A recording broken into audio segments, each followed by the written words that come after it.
हरे कृष्ण कामिनी माता जी दंडवत प्रणाम। रेखा माता जी दंडवत प्रणाम। हरे कृष्ण दंडवत प्रणाम माता जी।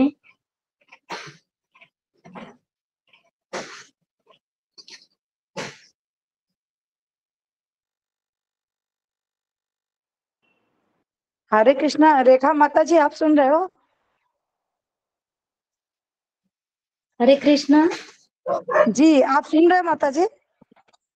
आ आप सुन रही हो मुझे? आपको मेरी आवाज आ रही है माता जी? आ रही है, बोलो ना। मैं ये बोल रही हूँ कि कल का जो क्लास हुआ था दीक्षा के ऊपर, हाँ तो मैंने उसके ऊपर कुछ लिखा है था। तो अगर आदेश मिलेगा गुरु जी का, अशोक चावला प्रभु जी का, तो फिर मैं इसको सुनाऊंगी।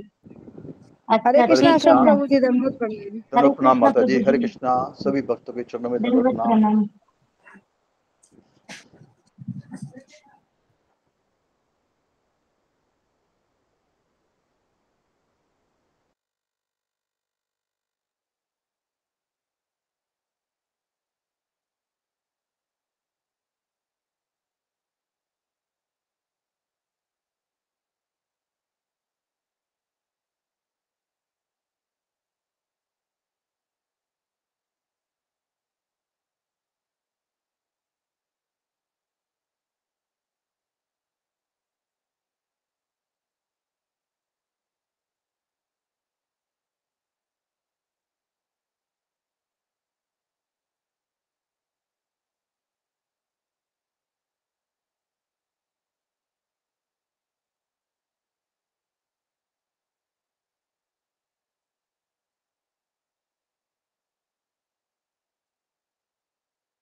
हरे कृष्णा प्रभु जी दंडवत प्रणाम। सभी भक्तों को दंडवत प्रणाम। दंडवत प्रणाम माता जी। हरे कृष्णा। सभी भक्तों के चरणों में दंडवत प्रणाम। हरे कृष्णा। हरे सभी कृष्णा भक्तों को सभी दंडवत भक्तों को दंडवत प्रणाम। दंडवत प्रणाम पूजा माता जी। हरे कृष्णा। जी प्रभु जी शुरू करो। जी माता जी।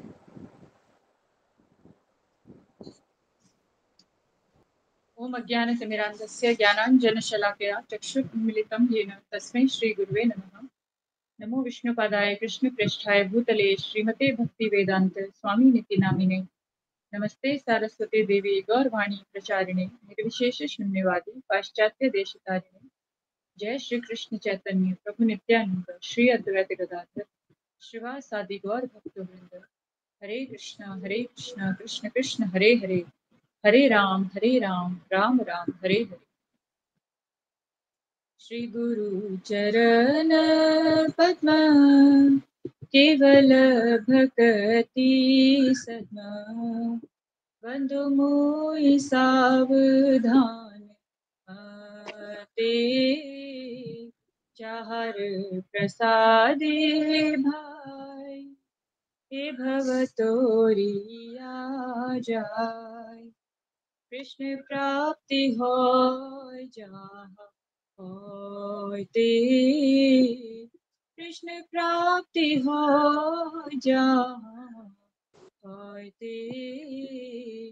गुरुमुख पद्म वाक्य चित्त करिया क्या आरना कोरि हो मन आशा। श्री गुरु चरणे रति ऐसे उत्तम गति जे प्रसाद पूरे सर्व आशा। जे प्रसाद पूरे सर्व आशा।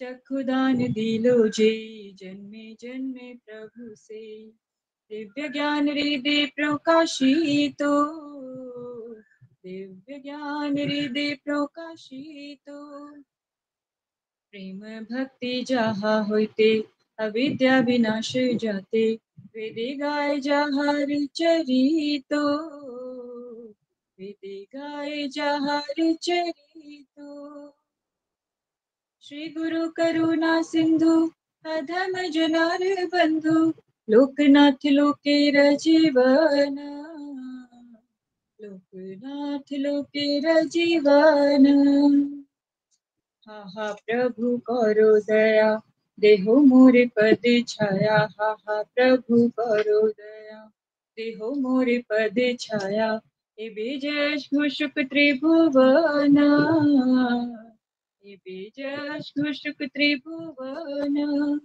श्रील प्रभुपाद पतित पावन जय गुरुदेव दोइलो शरण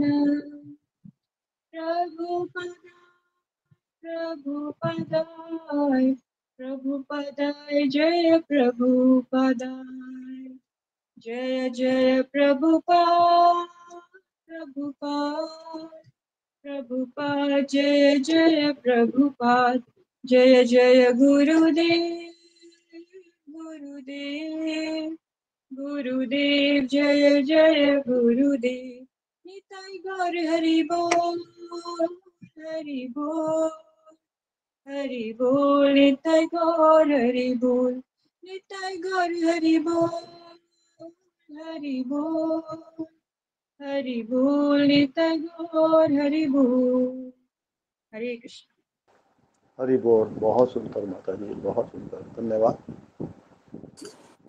हरि गुरु बोल। वंदना का अनुवाद है। हरे कृष्णा। हमारे सभी भक्तों गुरुदेव को के दंडवत चरण प्रणाम। कमल ही एकमात्र साधन है। हमारे गुरुदेव के चरण कमल ही एकमात्र साधन है जिनके द्वारा हम शुद्ध भक्ति में सेवा प्राप्त कर सकते हैं। मैं उनके चरण कमलों में अत्यंत भक्ति एवं श्रद्धा पूर्वक नतमस्तक होता हूँ। उनकी कृपा से जीव भौतिक क्लेशों के महासागर को पार कर सकता है तथा कृष्ण की कृपा प्राप्त कर सकता है। मेरी एकमात्र इच्छा है कि उनके मुख कमल से निकले हुए शब्दों द्वारा अपनी चेतना को शुद्ध करूं। उनके चरण कमलों में अनुराग ऐसी स्थिति है जो समस्त मनोरथों को पूर्ण करती है। वे मेरी बंद आंखों को खोलते हैं तथा मेरे हृदय में दिव्य ज्ञान भरते हैं। जन्म जन्मांतरों में वे मेरे प्रभु हैं। वे प्रेमा भक्ति प्रदान करते हैं और अविद्या का नाश करते हैं। वैदिक शास्त्र उनके चरित्र का गान करते हैं। हे गुरुदेव, हे प्रभुपाद, करुणा सिंधु तथा पतित आत्माओं के मित्र, आप सबके गुरु एवं सभी लोगों के जीवन हैं। हे गुरुदेव, मुझ पर दया कीजिए तथा मुझे अपने चरणों की छाया दीजिए। आपका यश तीनों लोकों में फैला हुआ है। हरे कृष्णा। दंडवत प्रणाम। श्री प्रभुपाद की जय। कोई गलती हो गई तो क्षमा कर दीजिएगा। धन्यवाद माता जी। हरि बहुत बोल सुंदर। माता जी, हरि बोल। माता जी चरणों में दंडवत प्रणाम। हरि बोल माता जी। हरे कृष्णा। दंडवत प्रणाम। हरे कृष्णा। सभी भक्तों के चरणों में दंडवत प्रणाम। आज गौरी माता जी की टर्न है। गौरी माता जी, हरे कृष्णा, आइए आप।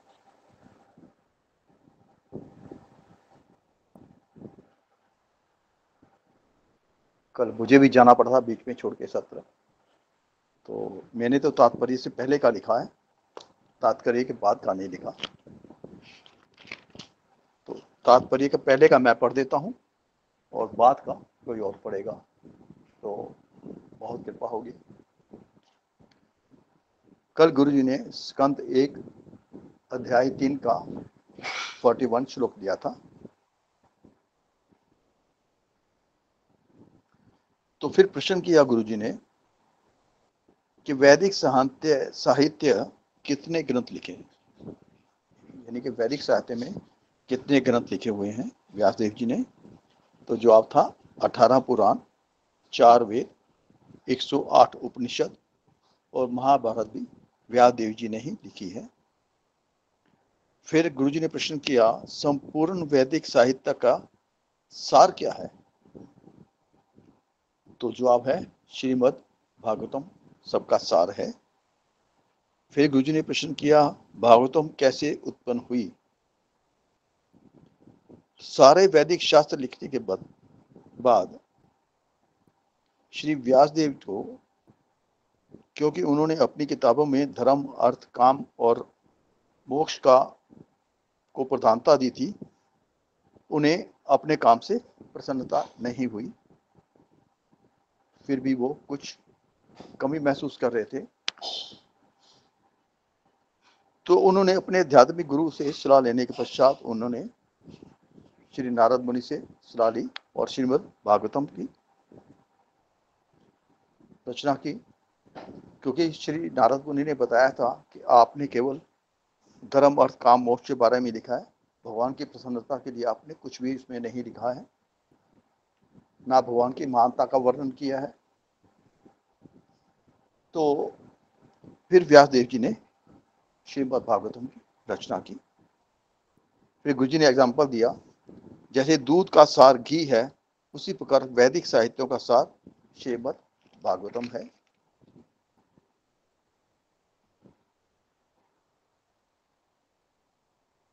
व्यासदेव जी ने सब सार निकालकर इसी तरह से अपने पुत्र श्री सुखदेव गोस्वामी को सौंपा था।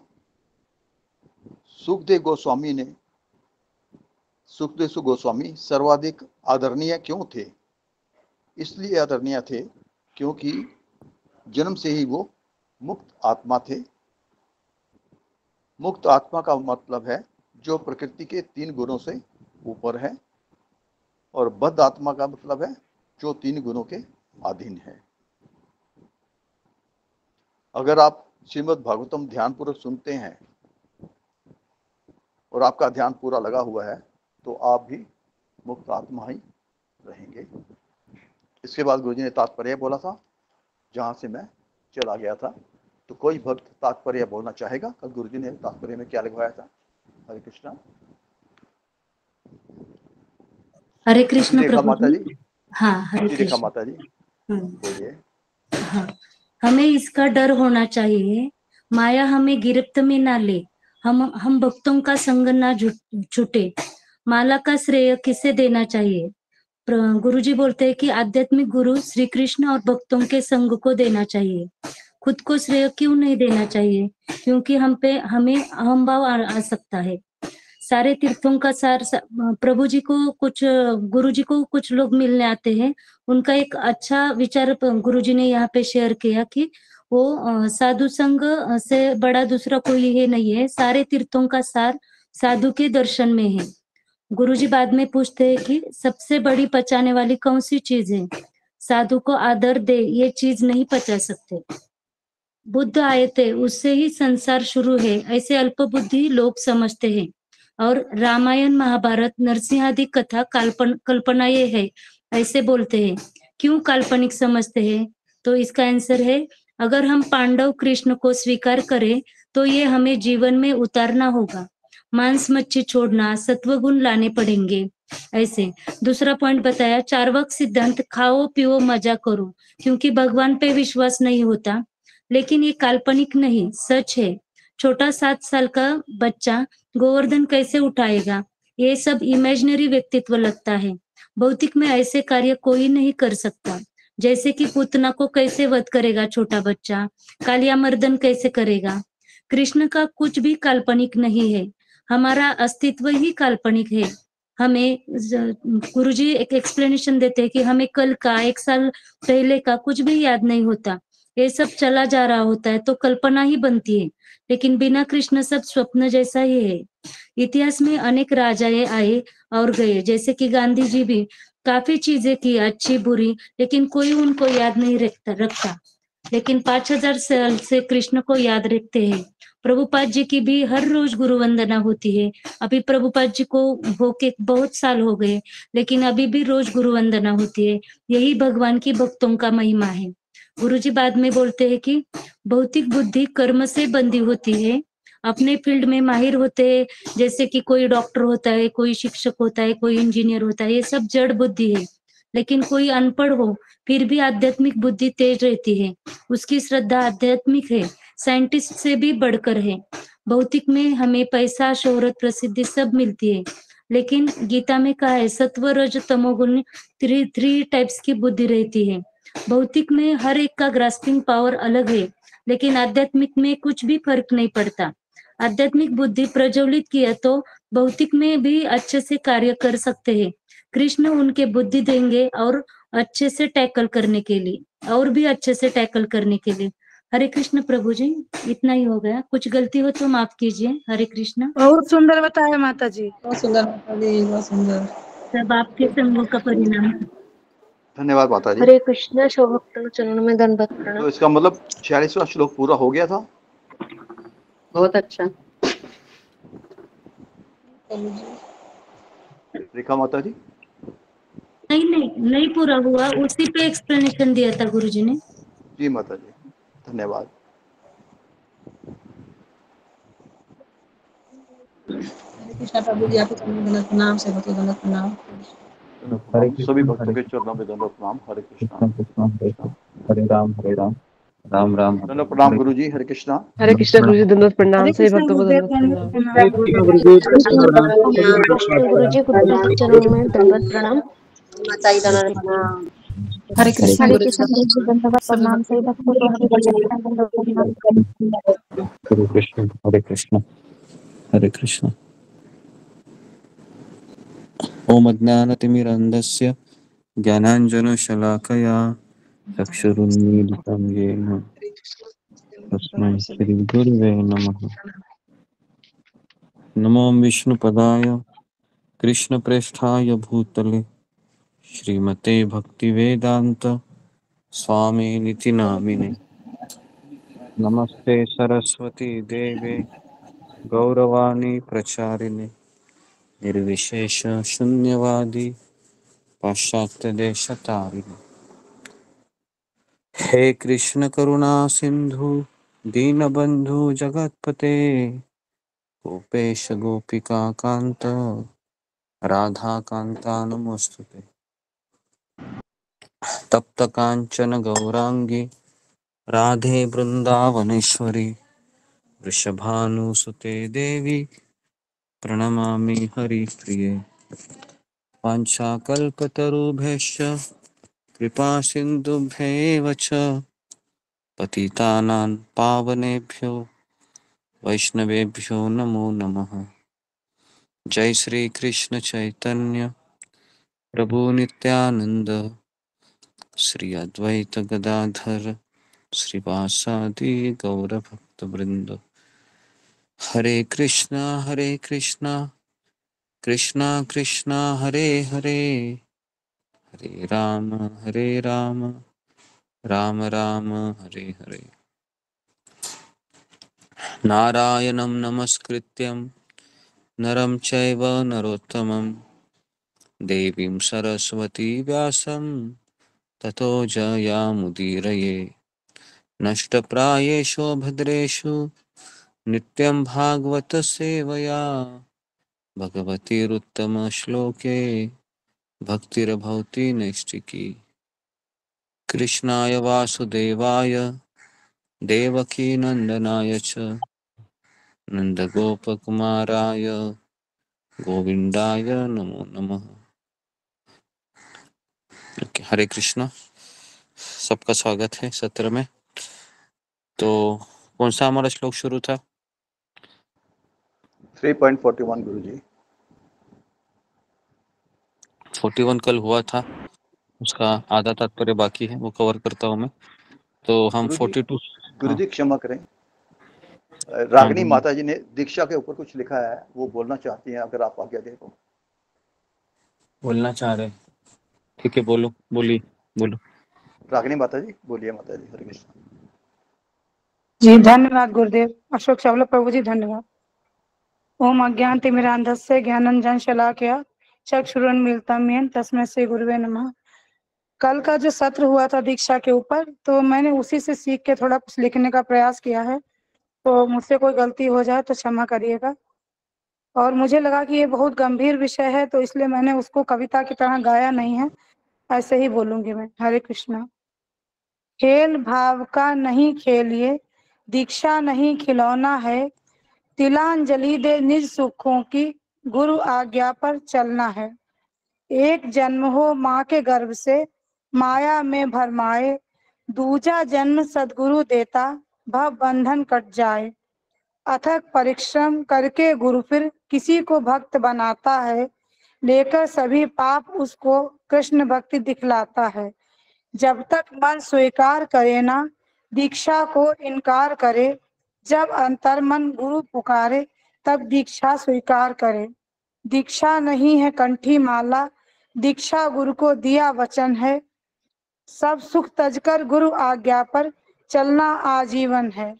राधा कृष्ण को मान साक्षी, गुरु जो वचन दिलाता है, तन मन वचन कर्म से फिर शिष्य एक एक वचन निभाता है। 16 माला 4 नियम आजीवन पालन करना है, जिह्वा से किसी भोग का रसास्वादन नहीं करना है। वैष्णव तिलक लगाकर फिर गुरु श्रृंगार शिष्य का करता है, गोलोक धाम जाने के मार्ग की राह प्रशस्त गुरु करता है। जो कोई शिष्य निस्वार्थ भाव से गुरु आज्ञा पर चलता है, बिना किसी भी कठिन प्रयास के वो प्राणी भव तरता है। जिसने गुरु को अपनाया है, उसका हर पल एक ही काम, कैसे गुरु को सुख पहुँचाए, तजकर अपना सुख आराम। यदि शिष्य कोई गलती करता, उसका गुरु फिर कष्ट सहे, नहीं लाभ ऐसी दीक्षा का जो सदगुरु को पीड़ा दे। कोई दीक्षा लेकर भी शिष्य नहीं बन पाता है, कोई बिरला ही गुरु कृपा से भव सागर तर जाता है। यदि हृदय स्वीकार करे तो दीक्षा गुरु अपनाओ, नहीं हृदय संकेत करे तो गुरु आज्ञा पर चलते जाओ। दिन और रात परिश्रम करके प्रभुपाद ने इस्कॉन दिया, जो कोई भक्ति रस में डूबा, उसने ही अमृत पान किया। जो कोई इस अमृत को पीता, भव से तर जाता है। जो कोई डरा डूबने से वो खड़ा किनारे पछताता है। हरे कृष्णा। हाथ दिए श्री राधा कृष्ण के, सदगुरु कृपा लिए मैं साथ, जो एक शब्द लिखूं मैं खुद से, इतनी नहीं मेरी औकात, मेरी कोई औकात नहीं है। और ये जो भी शब्द हैं मैं गुरुदेव के श्री चरणों में समर्पित करती हूँ। मुझसे कोई भी भूल हुई हो तो आप सभी भक्त मुझे क्षमा करना। हरे कृष्णा।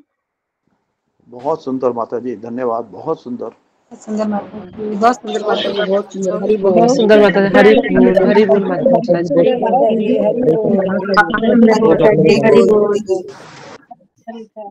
हरि बोल माता जी। हरि बोल माता जी, हरि बोल।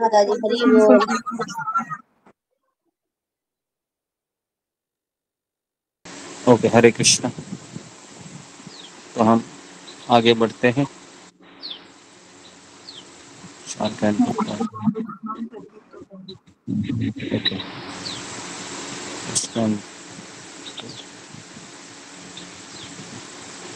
ओके, हरे कृष्णा। तो हम श्लोका को पढ़ते हैं। तो आप दोपहर के सत्र में आने का प्रयास कीजिए, अगर कोई उसमें हम दीक्षा के जो विषय पे चर्चा कर रहे हैं, जिससे हमारे सारे कॉन्सेप्ट क्लियर हो जाएंगे। तो अभी हम भागवतम के आज कुछ दिन का विशेष है, कुछ आचार्य का आविर्भाव तिरोभाव कुछ है? नहीं गुरुजी, 8 तारीख से पहले कुछ नहीं है गुरुजी। ओके।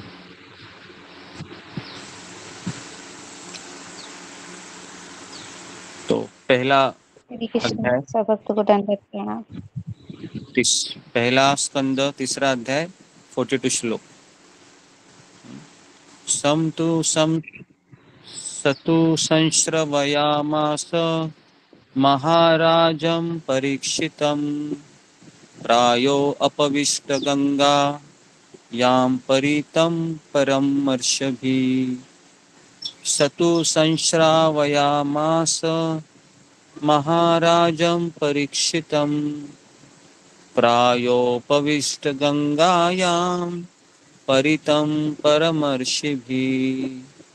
सतु संश्रावयामास महाराजं परीक्षितं, प्रायो अपविष्टं गंगायां परितं परमर्षिभिः। जी, कोई पढ़ना चाहेगा पढ़ सकते हैं।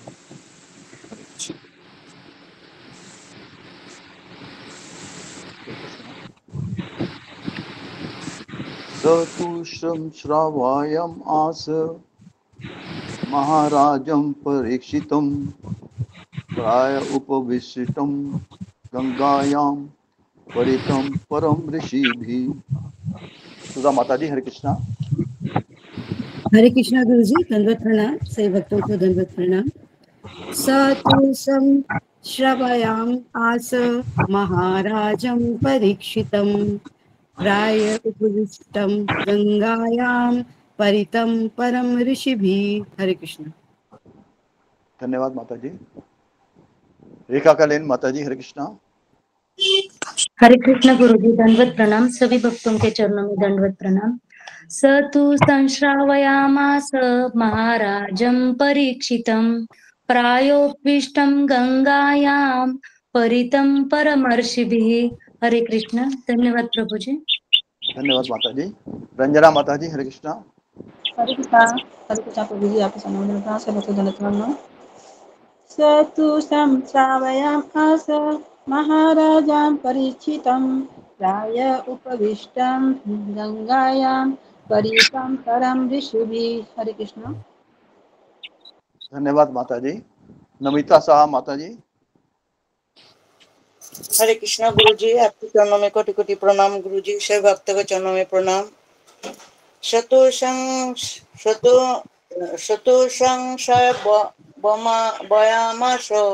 महाराज परीक्षितं प्रायोपविष्टं गंगायां परितिम परम ऋषिभिः। हरे कृष्ण गुरु जी, प्रणाम। धन्यवाद माता जी। प्रवीणा माता जी, हरे कृष्णा। हरे कृष्णा। सभी भक्त के चरण में दंडवत प्रणाम। गुरु जी के चरण में दंडवत प्रणाम। सतु संश्रावयामास महाराजं परीक्षितं प्रायो अपविष्टं गंगायां परितं परमर्षिभिः। हरे कृष्णा। धन्यवाद माता जी। रीना गंगवार माता जी। हरे कृष्णा प्रभु, दंडवत प्रणाम। सतु संश्रवयामास महाराजं परीक्षितं प्राया उपविष्टं गंगायां परितं परम ऋषिभिः। हरे कृष्णा प्रभु, दंडवत प्रणाम। धन्यवाद माता जी। जी गुरु जी, हरे कृष्णा। ओके, हरे कृष्णा। तो पहले हम इसका तात्पर्य कवर करते, कल का आधा बचा था, फिर इसके पहले अनुवाद और तात्पर्य हम पढ़ लेते हैं। जी, इसका अनुवाद और तात्पर्य अशोक साहब को पढ़िए जरा। जी गुरु जी। शील व्यासदेव के पुत्र शील सुखदेव गोस्वामी ने अपनी पारी में महाराज परीक्षित को श्रीमद् भागवतम सुनाया, जो तब निर्जल तथा निराहार रहकर गंगा नदी के तट पर ऋषियों के संग में मृत्यु की प्रतीक्षा कर रहे थे। तात्पर्य है, समस्त दिव्य संदेश गुरु शिष्य की श्रृंखला से उचित ढंग से प्राप्त किए जाते हैं। यह गुरु शिष्य श्रृंखला परंपरा कहलाती है। जब तक श्रीमद् भागवतम या अन्य किसी वैदिक ग्रंथ का परंपरा पद्धति से ग्रहण नहीं किया जाता है, तब तक उसे प्रमाणिक नहीं माना जाता। श्री व्यासदेव ने यह संदेश श्री सुखदेव गोस्वामी को प्रदान किया और श्री सुखदेव गोस्वामी से इसे श्री सुत गोस्वामी ने प्राप्त किया। अतः श्रीमद् भागवतम का संदेश श्री सुत गोस्वामी या उनके प्रतिनिधि से ही प्राप्त करना चाहिए, किसी अप्रासंगिक व्याख्याकार से नहीं। महाराज परीक्षित को अपनी मृत्यु की सूचना समय से प्राप्त हो गई थी। अतः उन्होंने अपना राज्य तथा परिवार छोड़कर और आमरण उपवास करते हुए वे गंगा के किनारे जा बैठे। उनकी राजसी स्थिति के कारण सारे ऋषि मुनि, चिंतक, योगी इत्यादि वहां पहुंच गए। उन सब ने उन्हें उनके तात्कालिक कर्तव्य के बारे में कई सुझाव दिए और अंत में यह तय हुआ कि वे श्री सुखदेव गोस्वामी से भगवान श्री कृष्ण के विषय में सुने। इस प्रकार उन्हें श्रीमद् भागवतम की कथा सुनाई गई। मायावादी दर्शन के उपदेशक तथा पर ब्रह्म के निर्गुण पक्ष के समर्थक श्रीपाद शंकराचार्य ने भी अंत में स्तुति की है कि मनुष्य को भगवान श्री कृष्ण के चरण कमलों की शरण ग्रहण करनी चाहिए, क्योंकि वाद विवाद करने से किसी लाभ की आशा नहीं है। उन्होंने अप्रत्यक्ष रूप से यह स्वीकार किया कि वेदांत सूत्र की उन्होंने जो अलंकारमयी व्याकरणीय कार्णिक व्याख्या की है उससे मृत्यु के समय कोई सहायता नहीं मिल सकती। आसन्न मृत्यु के निर्णायक समय पर मनुष्य को गोविंद नाम का जप अवश्य करना चाहिए। यह सभी बड़े बड़े आध्यात्मवादियों का कहना है। बहुत काल पूर्व श्री सुखदेव गोस्वामी ने इस सत्य की पुष्टि की कि अंत समय में मनुष्य को श्री नारायण का स्मरण करना चाहिए। यही समस्त आध्यात्मिक कार्यों का सार है। इसी शाश्वत सत्य के पालन हेतु महाराज परीक्षित ने श्रीमद् भागवतम सुना और सुयोग्य श्री सुखदेव गोस्वामी ने इन्हें सुनाया।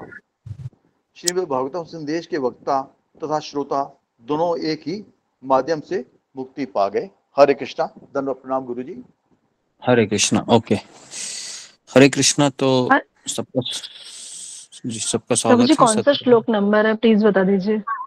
हरे कृष्ण के धन्यवाद प्रणाम। ये पहला अध्याय का हम पहले स्कंद तीसरा अध्याय 42। ओके, तो अभी हम आगे बढ़ते हैं। तो ये मैं यहाँ पर अभी जिस एरिया में आया था बिहार के एक रक्सौल की जगह पर, तो यहाँ पर कल मैंने यहाँ पर एक शाम को प्रवचन दिया। तो जब प्रवचन हमने सुना तो कई लोगों के काफी सवाल उन्होंने पूछे, जिसपे यहाँ पर सब बंगाली ट्रेडिशन फॉलो कर रहे थे, लेकिन ये जय निताई जो नित्यानंद प्रभु का एक संप्रदाय है, हालांकि अपसंप्रदाय कह सकते हैं। तो शिला प्रभुपाद जी एक तात्पर्य में लिखते भी है कि बंगाल में कई अपसंप्रदाय हैं जो चैतन्य महाप्रभु से चले आ रहे हैं। तो यहाँ पर काफी लोगों का दीक्षा भी हुआ है और ये लोग कंठी माला भी पहनते हैं, तिलक भी लगाते हैं, सेम ऐसे के ऐसे तिलक लगाते हैं और चाय भी पीते हैं और फिर कुछ लोग तो नॉनवेज भी खाते हैं यहाँ पर। और जैसे हमारा स्लोगन हरे कृष्णा हम बोलते हैं, तो वैसे यहाँ के लोग जय निताई बोलते हैं। तो मैंने काफ़ी इनसे कल चर्चा करने के पश्चात मुझे पता चला कि ये नित्यानंद प्रभु को ज़्यादा फॉलो करते हैं, लेकिन कोई नियम पालन नहीं करते। नियम पालन करने में इतना जोर नहीं है, बाहरी पहराव में ज़्यादा जोर है। जैसे यहाँ पर मैं पूरा घूमता हूँ, पूरी बस्ती यहाँ पर 2 से 3 हजार बंगाली लोग हैं यहाँ पर, और सभी लोग हैं वह तिलक लगा के घूमते हैं। आपको ऐसा लगेगा कि मैं एक वैष्णव कम्युनिटी में आ गया। हाँ, लगने में ऐसा लगता है, लेकिन कोई भी फॉलो नहीं करते। और इनका दीक्षा भी ऐसे होता है जैसे सरकार नाम लगाते हैं, है ना, जैसे श्याम सरकार, माधव सरकार। तो थोड़ा सा अजीब लगा, लेकिन ये सब लोग हैं, सुनते हैं। जैसे मैं यहाँ पर सब कुछ क्लियर कर रहा हूँ कि प्रामाणिक गुरु क्या होता है, गुरु के लक्षण क्या होते हैं, है ना, नियम क्या होते हैं, सारी चीजें हमने कल बताई 2 से 2.5 घंटा। तो उसके पश्चात फिर इन्होंने कहा कि हाँ, हम जो भी आप बताए हैं हम उसको फॉलो करेंगे करके। तो कम से कम 400-500 भक्तों ने यहाँ पर दीक्षा ली है अपसंप्रदाय से। तो कुछ पता नहीं है, पीढ़े मतलब कई पीढ़ी ऐसे ही चल रहा है यहाँ पर। तो जब उन्होंने सुना तो उनको लगा कि हाँ, आप सही कह रहे करके, क्योंकि उनमें कुछ परिवर्तन ही नहीं है अंदर से, बस बाहर से सब कुछ कर रहे।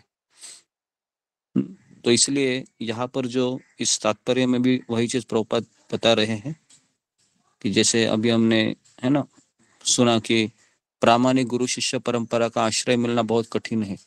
एवं ये सब चैतन्य महाप्रभु की पूजा करते हैं। यहाँ पर 2 मंदिर है गौर निताई के, जहाँ पर मैं कल गया था। सब कुछ सही है, बस फिलॉसफी में बहुत, है ना, तत्व ज्ञान में बहुत ही लापरवाही है और अपने मन घड़ंग चीजों से चलते आ रहे हैं, है ना। तो यहाँ पर कई लोगों को कहा मैंने कि कंठी माला आप अभी कभी उतार दीजिए करके, ये सब गलत है जो आप कर रहे हैं। आप मांस खा रहे, कंठी माला पहन के चाय कॉफी पी रहे, सब गलत है। तो कुछ लोगों ने तो उतारा, कुछ लोग है वह सोच रहे थे। तो इस तरीके से यहाँ पर है। और जहाँ पर हमारे सत्र में जो जुड़े हैं, तो वह यहाँ के लीडर है वैष्णव कम्युनिटी के, जो सुमित्रा माता जी के पति हैं। है ना, श्यामल प्रसाद, वो सब फॉलो कर रहे हैं। तो उनको ही रख के मैंने सारी चीज़ें बताई कि अगर हम वैष्णव परिधान करते हैं तो ये सब बंद होना चाहिए, कि हमें ये कंठीमाला धारण करके चाय कॉफ़ी और नॉनवेज नहीं खाना चाहिए जी। तो इसलिए यहाँ पर आने के पश्चात पता चला कि हमारी गुरु शिष्य परंपरा में भी कितने सारे बदलाव है, क्योंकि वही परंपरा है। इनके भी आचार्य नरोत्तम दास ठाकुर है, भक्ति विनोद ठाकुर है, सारे आचार्यों के नाम भी सही के सही बताए हैं मुझे। तो लेकिन जो सेवक का भाव है वो भी है मैं जिन सब लोग आते हैं प्रणाम करने के लिए मुझे, क्योंकि यहाँ पर उन्होंने मुझे ऐसा रिप्रेजेंट किया है कि बहुत बड़ा आदमी हूँ, लेकिन मैं उनको कहा कि हम बहुत साधारण हैं, आपको लगता है, तो मैं उनको करेक्ट करता रहता हूँ कि आप सबके गले में कंठी माला है यहाँ पर, जवान से लेके बूढ़े तक, है ना। और कल एक भक्त पे आए थे, बहुत कम लोग फॉलो करते हैं, अधम है, पतित है, सब बोलते हैं, लेकिन कोई नियम पालन नहीं करते हैं। तो और एक चीज सीखने को मिली यहाँ पर आके, और हमें जो शिला प्रभुपाद जी ने दिया है वो कितना, है ना, डीप दिया है, ये समझ में आता है जब हम ऐसे जगह पर जाते हैं। तो यहाँ का ये लोग कौन सा मंत्र जप करते हैं? जय निताई गौर, राधे कृष्ण राधे श्याम, और हरे कृष्ण हरे राम, ऐसा कुछ मंत्र है इनका जो जपते हैं। और यही मंत्र आप मायापुर नवद्वीप में भी जाओगे ना, तो कुछ संप्रदाय में ये बोलते हैं जी। तो इस तरीके से शिला प्रभुपाद जी हमें अलर्ट करते हैं, खास करके कि आप खास करके बंगाल में भी जाओगे तो भी आपको कंफ्यूजन दिखेगा, क्योंकि सही चैतन्य महाप्रभु का फॉलोअर कौन है ये पहचानना भी मुश्किल है। आप वृंदावन में जाओगे वहां तो और कंफ्यूजन है कि सब लोग कृष्ण का नाम ले रहे हैं, लेकिन कोई नियम पालन करने की बात आती है तो कोई पालन नहीं करते हैं। तो बहुत कंफ्यूजन है कि हमारे है ऑथेंटिक संप्रदाय में ही। तो इसलिए शिला प्रभुपाद जी का हम, है ना, बार बार हम ऋणी है उनके कि उन्होंने हमको, है ना, सही जगह पर हमको कनेक्ट किया।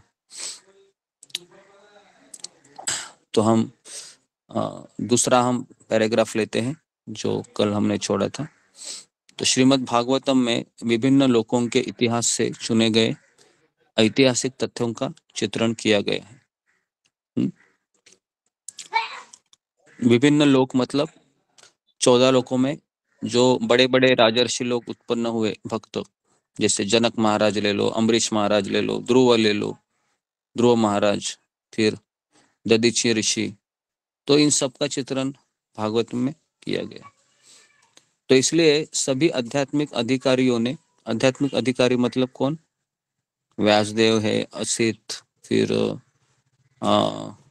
सुखदेव गोस्वामी, रूप गोस्वामी, देवनारायण, हाँ, तो इन्होंने इस भागवतम को महापुराण के रूप में स्वीकार किया है। महापुराण मतलब सारे पुराणों का राजा है ये भागवतम। अगर जिसको भागवतम के टेस्ट मिल गए, है ना, मुझे याद है कि एक राधा गोविंद महाराज के शिष्य है, उनका नाम भूल गया मैं, वो भी भागवत कथा करते हैं। वो उनके बारे में मैंने सुना, क्या तो उसका नाम, हाँ, अमरेंद्र प्रभु, कुंडल, नहीं, कुंडल कृष्ण प्रभु, कुंडल कृष्ण प्रभु एक है, आप यूट्यूब में जाइए, उनको सर्च कीजिए, कुंडल कृष्ण प्रभु। तो ये कुंडल कृष्ण प्रभु के बारे में मैंने बहुत लोगों से सुना, गौरांग प्रभु से भी सुना कि ये 15-15 घंटे, 16-16 घंटे भागवत पढ़ते रहते रोज। 15 घंटे, 16 घंटे, है ना। हम तो आधा घंटे में ही सो जाएंगे, 1 घंटे में ही नींद आ जाती है ना। तो सोचिए, तो ऐसे लोग हैं अभी भी भागवतम को लेकर जीते हैं, है ना, भागवत। लेकिन भागवत है, हरि नाम है, इन पे ऊपर हमको ना जीना चाहिए। इनके साथ आप जिएंगे ना तो हमेशा मस्त रहेंगे, कोई समस्या नहीं, ठीक है जी। तो इनका आप नाम एक बार सर्च कीजिए, आपको मिलेगा, देखो, कुंडल कृष्ण प्रभु। उनका नाम भी मैं भूल कर जाता हूँ, लेकिन सही समय पे याद आया। तो ये भी लाल गोविंद प्रभु को फॉलो करते हैं मोस्टली। राधा गोविंद महाराज के जितने भी शिष्य हैं ना, सब भागवत प्रेमी है, हमने देखे हैं। अमरेंद्र प्रभु है और भी बहुत सारे लोग हैं, भागवत पढ़ते रहते हैं। है ना। जी, तो कहने का अर्थ है कि भागवत ये महापुराण है। और इन इतिहासों का विशेष महत्व यह है कि ये सभी विभिन्न समय और वातावरण में भगवान की गतिविधियों से जुड़े हैं। उसमें सुखदेव गोस्वामी है आत्म साक्षात्कार में सर्वोच्च व्यक्ति है। क्यों? क्योंकि सुखदेव गोस्वामी जन्म से ही मुक्तात्मा थे। ओके, शुद्ध भक्त मुक्तात्मा। ओके जी, तो इसलिए हम जब इस संसार से जाते हैं भगवत धाम में तो दो प्रकार के जीव होते हैं। एक होता है साधना सिद्ध और दूसरा होता है नित्य मुक्त और नित्यबद्ध। ऐसे दो जीवात्मा की कैटेगरी है। लिखिए इसमें जरा आप लोग कि जीवात्माओं के कौन से दो कैटेगरी या दो कैटेगरी मतलब दो विभाजन देखे जाते हैं। तो एक है नित्यबद्ध जो हमेशा बद्ध होता है और दूसरा है नित्य मुक्त या नित्य सिद्ध। नित्यबद्ध मतलब हम लोग उदाहरण के लिए, और नित्य सिद्ध मतलब जो भगवत धाम में रहते हैं। भगवत धाम में रहते तो कुछ जीवात्माएं हैं उनका पतन नहीं होता है आध्यात्मिक जगत से, वो नीचे नहीं आते हैं, वो उधर ही रहते हैं। उनको नित्य सिद्ध कहते हैं, नित्य मुक्त। जैसे मंजरिया है ना, रूप गोस्वामी, सनातन गोस्वामी, रूप मंजरी, तो ये सब मंजरिया है, ये सब नित्य मुक्त आते हैं। और भी कृष्ण के मित्र है भगवत धाम में, ये सब नित्य मुक्त श्रेणी में आते हैं। और हम जब साधना भक्ति करके हम जब जाते हैं, है ना, जैसे कि उदाहरण दे रहा हूं मैं यहाँ के, अभी किसी को साधना भक्ति करके करते पता चला कि मैं कृष्ण की प्रेमिका हूँ या कृष्ण मेरे मित्र है, तो अभी वो भगवत धाम चला जाएगा। तो वहां पर भी दो कैटेगरी है। एक होती है साधना सिद्ध गोपी और दूसरे होते हैं नित्य सिद्ध गोपी। इसका उल्लेख भक्ति रसामृत सिंधु में है, आप पढ़ सकते हैं। तो दो प्रकार की गोपी होती है वहां पर। एक होते हैं साधना सिद्ध जो इस संसार में रहकर आए हैं और अपने भक्ति कर को वहां गए, और दूसरा है कि ऐसे गोपियां जो कभी नीचे आई नहीं। तो ऐसे दो कैटेगरी है। और ये सारी कैटेगरी सारे रसों में है, दास्य रस, साख्य रस, वात्सल्य रस, ऐसे ही है। तो इसलिए जब किसी व्यक्ति का पूर्ण भक्ति हो जाता है, किसी का 100% भक्ति हो जाता है, तो वह डायरेक्ट भगवत धाम जाता है क्या? तो एक बार मैंने बताया था, आपको याद होगा। कौन बताएगा मुझे कि किस तरह से जीवात्मा भगवत धाम जाता है? फिंगर को रेज कीजिए कि मान लो कि किसी का 100% भक्ति पूरा हो गया अभी, तो कैसे भगवत धाम जाएगा? क्या उसका विधि होता है, प्रोसेस होता है? फिंगर को रेज कीजिए। जी ओके, सुलेखा। हरे कृष्ण गुरुजी, दंडवत प्रणाम। और सभी भक्तों को दंडवत प्रणाम। गुरुजी, जब हमारा 100% पूरा हो जाएगा तो हमें ब्रह्मांड के किसी लोक में जहाँ अभी कृष्ण लीला चल रही होगी, तो वहाँ पे कोई पात्र बनाकर हमें वहाँ पे ट्रेनिंग के लिए भेजा जाएगा। और जब हम उसमें सक्सेसफुल हो जाएंगे, फिर उसके बाद मुझे गोलोक धाम मिलता है। ऐसा। हरे कृष्ण गुरुजी, दंडवत प्रणाम। ओके, तो सब लोग लिखिए इसको कि जब किसी जीवात्मा की भक्ति पूरी होती है तो वह कैसे भगवत धाम चला जाता है। ये सवाल है, कैसे भगवत धाम कैसे भगवत धाम चला जाता है। तो पहला लिखिए कि 100% भक्ति पूरे होने के पश्चात वह इसी ब्रह्मांड के किसी लोक में जहाँ कृष्ण लीला चल रही होगी वहां पर उसको भेजा जाता है। इसी ब्रह्मांड में जहाँ पर कृष्ण लीला चल रही है, क्योंकि ब्रह्मांड कितने हैं? अनंत कोटि है। और अनंत कोटि ब्रह्मांड में अभी किसी न किसी लोक में कृष्ण माखन चोर की लीला कर रहे होंगे। आई बात समझ में? इसीलिए इसको नित्य लीला कहते हैं। तो वहां पर उसको ट्रेनिंग होता है। ट्रेनिंग समझ में आता है ना आपको? ट्रेनिंग मतलब समझ जाइए, जैसे कि कोई डॉक्टर बनना चाहता है तो उसको डॉक्टर, हाँ, तो डॉक्टर के नीचे उसको कुछ समय रहना होता है। अगर आप टीचर बनना चाहते हैं तो आपको एक्सपर्ट टीचर का नीचे अनुभव लेना होता है। तो वैसे ही उस जीवात्मा वह किसी कृष्ण के पार्षदों के साथ इसी लोक में वह ट्रेनिंग लेगा, और जब कृष्ण उस संसार को छोड़कर चले जाएंगे उस लोक में से अपनी लीला खत्म करके, फिर वो उनके साथ गोलोक धाम में चला जाएगा। क्लियर है सबको? तो इस तरीके से वह जीवात्मा प्रवेश चला। ये रूप गोस्वामी या सनातन गोस्वामी के अनुसार है जो मैं अभी कह रहा हूँ, और कई लेक्चर में मैंने सुना भी है ये।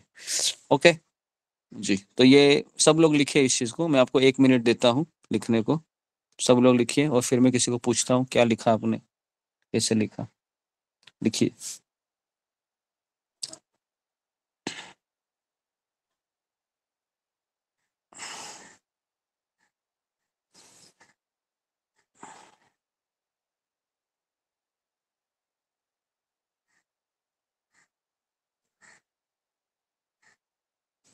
प्रभु जी ये भी रसामृत सिंधु में बताया गया है क्या?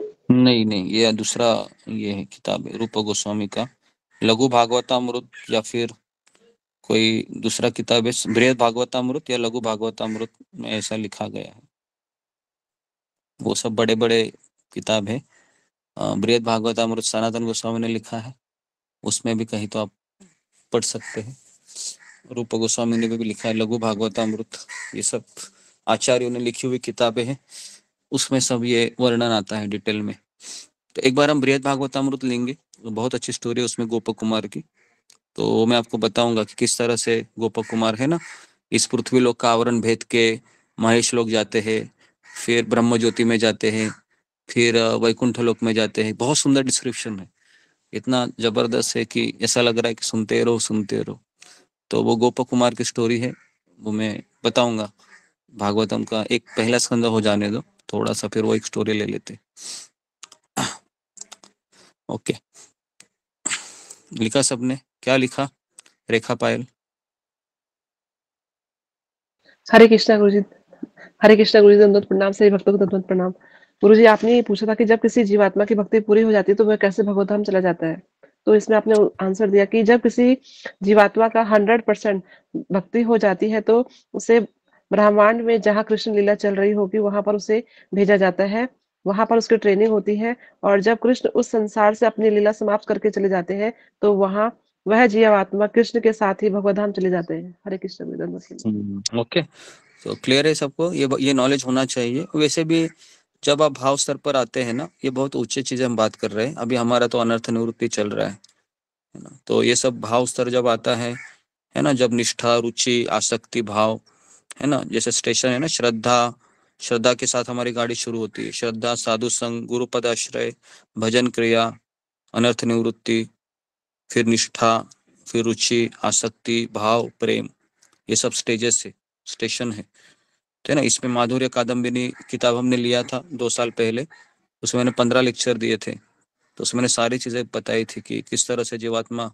है ना प्रोग्रेस करता है, और निष्ठा पे कितना उसके अनर्थ चले जाते हैं, 20%, 30%, 40%, सारा चीज डिटेल में है ना रूप गोस्वामी ने, विश्वनाथ चक्रवर्ती ठाकुर ने लिखा हुआ है। तो जितना हम आचार्यों की किताबें भी हमको पढ़नी चाहिए, जब हम प्रभुपाद की किताबें पढ़ते हैं तो उसका भी स्टडी करना चाहिए, फिर हमको सारी चीजें समझ में आती है कि किस तरह से ये प्रोग्रेस होता है। तो अगर कोई भाव स्तर पर अभी आया है, ठीक है, तो उसको इतना पता चलता है कि मेरा कृष्ण के साथ क्या संबंध है, ठीक है, तो उसको फिर कोई कंफ्यूजन नहीं होता है।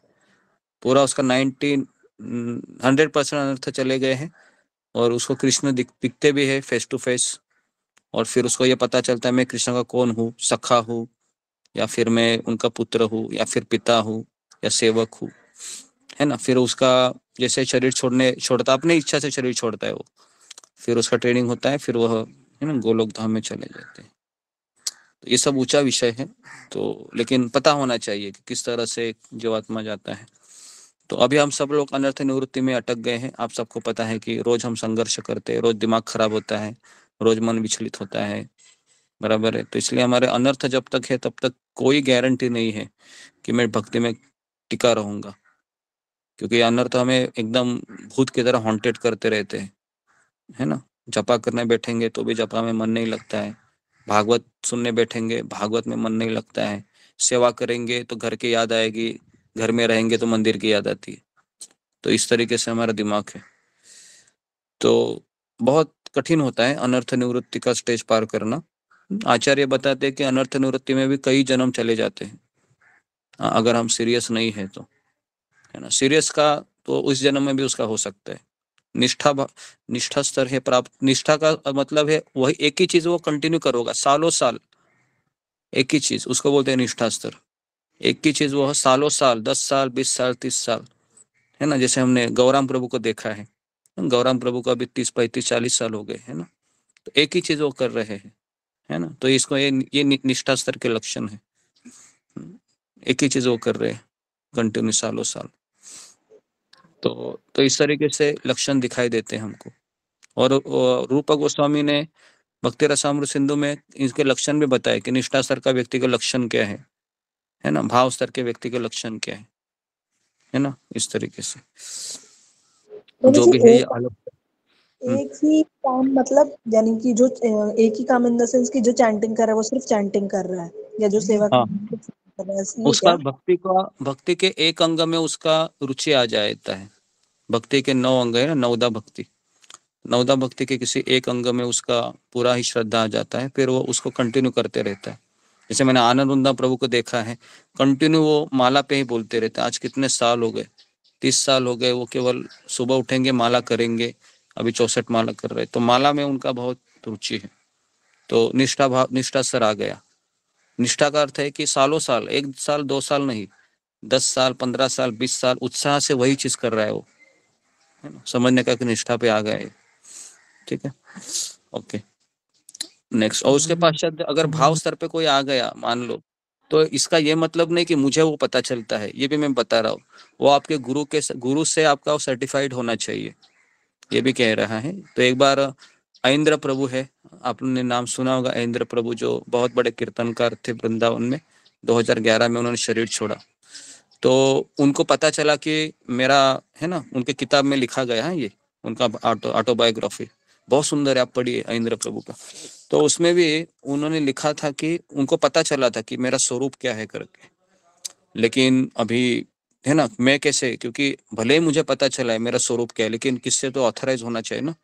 तो अपने गुरु से उनको ऑथराइज चाहिए था, प्रभुपाद जी से। प्रभुपाद तो थे नहीं तभी, है ना। तो फिर उन्होंने उपवास किए कंटिन्यू, 1 दिन 2 दिन 3 दिन, है ना। और फिर तीसरे चौथे दिन उनके सपने में आए प्रभुपाद जी और कहा कि हाँ, जो तुम्हें अनुभव हो रहा है वो सच है। तो कहने का तात्पर्य है कि अगर आपको वो स्तर पता भी चलता है तो आप उसको अपने मन से इमेजिन नहीं कर सकते। आपको किसी आध्यात्मिक गुरु या किसी वैष्णव का सर्टिफिकेशन चाहिए होता है, खास करके आध्यात्मिक गुरु का, नहीं तो हम सहजिया बनेंगे फिर। तो जी, कहने का अर्थ है कि पानी पीने को। ओके प्रभु जी, इसको लिख लें क्या, आप टाइम देंगे? प्रभु जी, क्या प्रभुपाद भी नित्य सिद्ध भक्तों में आते थे? जी, प्रभुपाद जी नित्य सिद्ध है। Prabhupada ji is a man of Goloka Vrindavan. Prabhupada ji नित्य सिद्ध कैटेगरी में आते हैं, है ना। प्रभुपाद जी स्वयं बोलते हैं कि और ये जो महाराज लोग हमारे जैसे, नहीं, एक्चुअली किसी के बारे में बोलना गलत होता है कि हम किसी के बारे में हम टिका नहीं ले सकते कि ये सब। लेकिन इतना पता है कि प्रभुपाद जी ने कहा है कि आप सभी लोग मेरे आध्यात्मिक गुरु की इच्छा को पूर्ण करने के लिए मेरे गुरु के द्वारा भेजे गए आप, है ना। मेरे गुरु ने ही आपको भेजा है मेरी मदद करने के लिए। तो प्रभुपाद जी ऐसा बोलते थे। और प्रभुपाद जी एक बार ऐसे ही अपने शिष्यों के साथ बैठे थे और कहा कि कृष्ण ने एक बार मुझे बुलाया और कहा कि तुम्हें नीचे जाना होगा पृथ्वीलोक पर प्रचार करने के लिए। तो प्रभुपाद जी ने मना किया पहले कि मुझे वैसी घटिया जगह नहीं जाना है। तो बाद में कृष्ण ने उनको बहुत फोर्स किया, फिर प्रभुपाद जी रेडी हो गए। प्रभुपाद जी स्वयं ये कहते हैं अपने शिष्यों को। तो और प्रभुपाद जी का कार्य देखकर तो हम सबको पता है कि वो शक्तायुष अवतार के रूप में उनको बोला जाता है। लेकिन प्रभुपाद जी ये चैतन्य महाप्रभु के आंदोलन के सेनापति थे, है ना। भगवान स्वयं कहते हैं मेरा मोर सेनापति भक्त आएगा और हरिनाम का प्रचार करेगा। Prabhupada is not ordinary soul. Prabhupada ji, है ना, नित्य सिद्ध कैटेगरी के। तो और हम बाकी के हमारे महाराज वगैरह है ना, तो हम उसको ऐसा कुछ हमें मुझे तो कोई अधिकार नहीं है, लेकिन हम साधना सिद्ध है, कोई साधना करते करते भी सिद्ध होते हैं, है ना, ये सब हम सोच सकते हैं। प्रभु जी, जैसे तो अभी आपने जी बताया कि जैसे नवदा, प्रभु जी एक प्रश्न है मेरा कि जैसे अभी आपने बताया कि नवदा भक्ति में किसी एक में जो डिटरमाइंड होते हैं, एक जैसे कोई जपाई कर रहा है, कोई श्रवण कर रहा है, या किसी एक उसमें, तो वो निष्ठा के लेवल पे होते हैं। लेकिन बहुत सारे वरिष्ठ भक्त भी ऐसे देखे जाते हैं जो बहुत सारी सेवाएं एक साथ करते हैं, तो उनको किस कैटेगरी में लेंगे?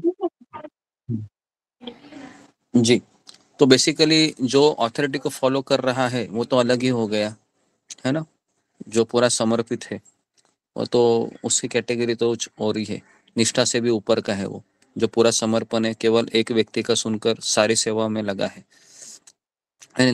लेकिन निष्ठा वाला व्यक्ति होता है वो, है ना, एक ही चीज को फॉलो करता है। जैसे मंदिर में मैं देखता हूँ तो कुछ भक्त है वो एकादशी के दिन, है ना, 64 माला करने के लिए बैठ जाते हैं, अन्य दिनों में वो माला करते हैं ब्रह्मचारी, अन्य दिनों में वो सेवा करते रहते हैं। तो ऐसे कई भक्त हैं जिनको प्रचार करना अच्छा लगता है ना, उसी में उनका मन लगता है। कुछ भक्तों को श्रवण करने में मन लगता है, घंटों श्रवण करते हैं। तो अलग अलग कैटेगरी। हरे कृष्ण प्रभु जी, क्वेश्चन था हाँ प्रभु जी, बोलो। जैसे अभी गुरु जी हमारा अभी क्या संबंध है भगवान से? जैसे अभी तो हम किसी भी लेवल पे नहीं है, जैसे साधक है, हाँ तो हमारा हम भी किस लेवल, हम मतलब हमारा भगवान से इस समय क्या दास का संबंध है, मतलब क्या संबंध है अभी, हम किस पहले रूप तो में हमें उनको?